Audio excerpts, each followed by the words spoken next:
ताल, वेगवेगळे स्वर, वेगवेगळ्या वेशभूषा यांनी इथल्या लोककला सजलेल्या आहेत. महत्वाची गोष्ट म्हणजे इतकी विविधता महाराष्ट्राशिवाय इतर कुठल्याही प्रांतात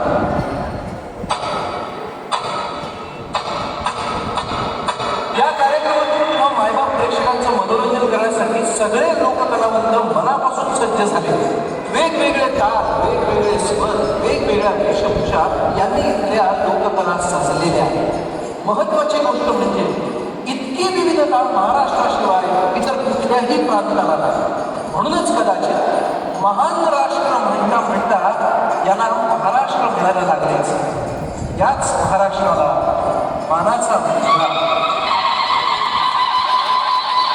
बायका घरकामात व्यस्त असायच्या, पण पुरुष मंडळी मात्र शेतावर जाण्याच्या गडबडीत असते.